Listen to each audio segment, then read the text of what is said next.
Welcome to my capstone presentation. I chose to research stress and cortisol levels in Nebraskans. So, stress is a major public health concern that affects mental and physical health. Elevated cortisol, the body's primary stress hormone, contributes to problems like hypertension, immune suppression, depression, and anxiety when elevated to large levels. So I chose this issue because stress affects everyone, but it is often overlooked until it causes major health or emotional problems. In nursing and public health, addressing stress early can prevent chronic illness and improve quality of life. As a nursing student and a certified nursing assistant, I have real experience seeing how unmanaged stress impacts both patients and caregivers. Understanding stress and cortisol helps me reflect on my own health and advocate for better community support systems. I have personally struggled with the mental health battle of stress and feel that it helps me to recognize it more easily in my daily life at home, work, and school. The demographics of this issue: Nebraska ranked the least stressed U.S. state in 2025, but stress levels vary by population group. According to the Douglas County Health Department, stress is higher in low income and minority neighborhoods linked to financial strain and limited access to care. Omaha and Douglas County have the largest concentration of Nebraska's urban population, which experiences greater social and economic disparities.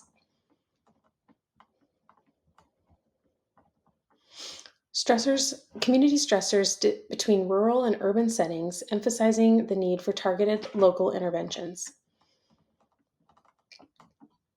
These demographic patterns show that while Nebraska appears low stress overall, pockets of high stress remain, especially where social determinants of health like income, housing, and healthcare access limit resilience.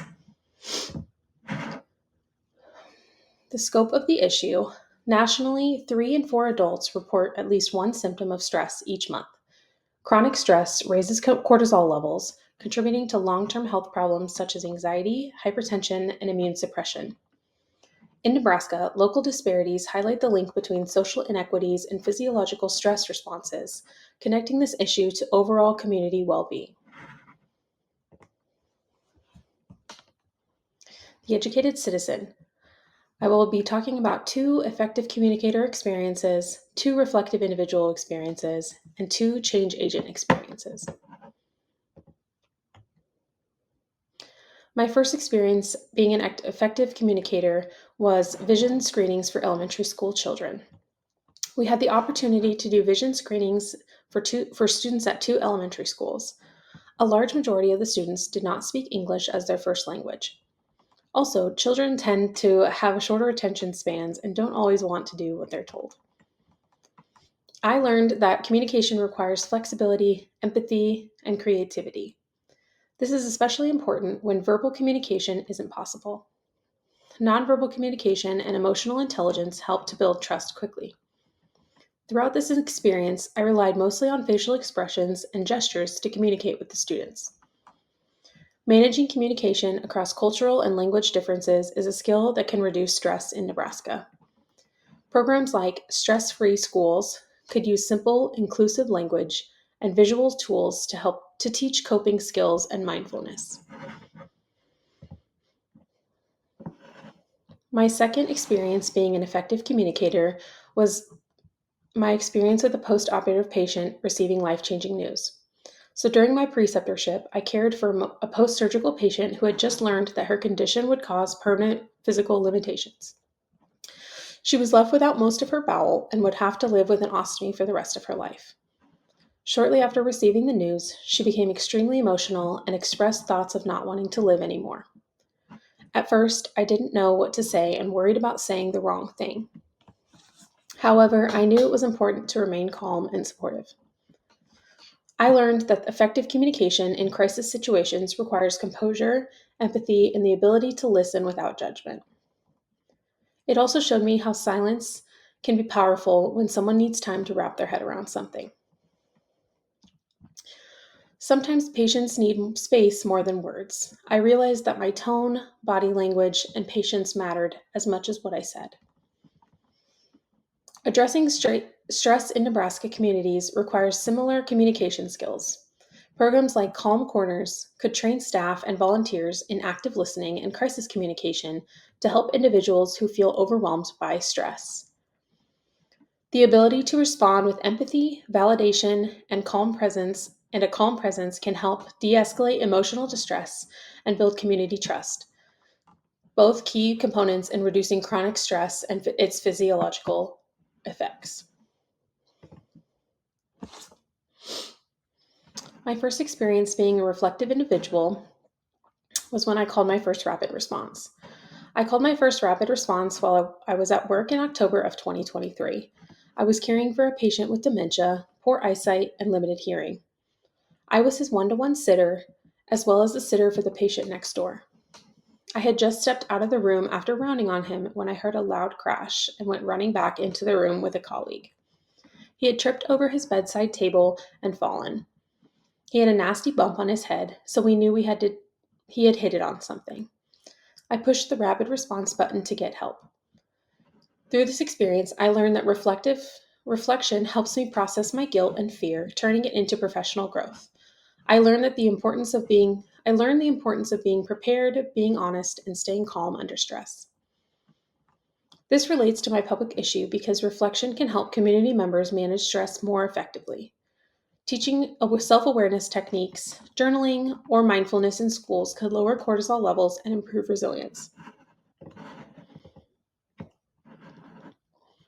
My second experience being a reflective individual was emotional support for a patient who had ongoing medical problems. During one of my days at work as a CNA, I cared for a woman who had undergone multiple hip surgeries and was experiencing complications. She was in pain, frustrated, and emotionally exhausted from the long recovery process. Throughout the day, I noticed that while I was completing my physical care tasks, such as monitoring vital signs, helping with hygiene, she seemed closed off and discouraged. At first, I focused primarily on managing her physical needs, but I began to realize that she also needed emotional support. I took some extra time to talk with her and listen as she shared how overwhelming her situation felt. Simply giving her the space to express her feelings helped her relax more and open up to me. After our conversation, I noticed she seemed a lot calmer and more at ease. I learned that being a reflective individual requires taking a step back and thinking critically about my approach to care. Reflection allowed me to see that focusing only on physical tasks can sometimes overlook the emotional side of healing. It also helped me understand the value of slowing down, being present, and providing compassionate listening as part of holistic care. This connects directly to my public issue of stress and cortisol levels in Nebraskans. Just like my patient was affected by both physical and emotional stress, people in the community also experience the same connection between mental well-being and physical health. Encouraging reflective practices in schools and community programs like stress-free schools or calm corners could help Nebraskans better manage daily stress. My first experience as a change agent was advocating for Spanish-speaking patient. During clinical, I had a patient who spoke limited English and didn't fully understand her new insulin regimen. I advocated for an interpreter to ensure she understood. We were able to get an online translator to communicate the patient's concerns and questions as well as our own education. I learned that advocacy and small actions can create big change. Nurses must address cultural and communication barriers that cause inequities in patient care. Stress levels are often higher in marginalized groups due to systemic barriers. Advocating for space to express her feelings helped her relax and open up more.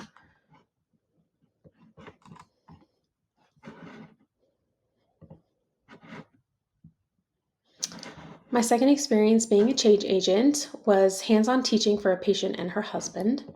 So during my rotation on preceptorship this semester, an elderly man was preparing to take his wife home from the hospital.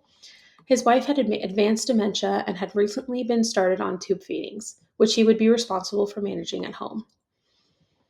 As the nurse gave the discharge instructions, I noticed that the husband was nodding along but looking visibly overwhelmed. He did not ask very many questions. It was clear to me that while he wanted to look confident, he might not fully understand how to safely perform his wife's feedings at home. I raised the concern that the husband might need more teaching. I respectfully suggested that we review the tube feeding process step by step with him and allow him to demonstrate the procedure before leaving. I learned that being a change agent means slowing down, recognizing when others are struggling, and advocating for additional support to benefit the patient and their caregiver. Similarly, Calm Corners would give adults the tools and safe spaces to manage stress and build their confidence through education and support groups, which in turn would help them regain control of their health and well-being. In conclusion, reflection, communication, and advocacy can create innovative ideas to reduce stress, promote resilience, and improve overall well-being across Nebraska communities. Throughout my journey at Nebraska Methodist College, I have grown into an educated citizen.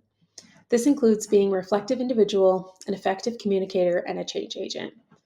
Each role contributes uniquely to addressing stress and cortisol levels in Nebraskans. Reflection builds awareness for the future and emotional control. Communication boosts trusts, and advocacy enacts real community change. Thank you.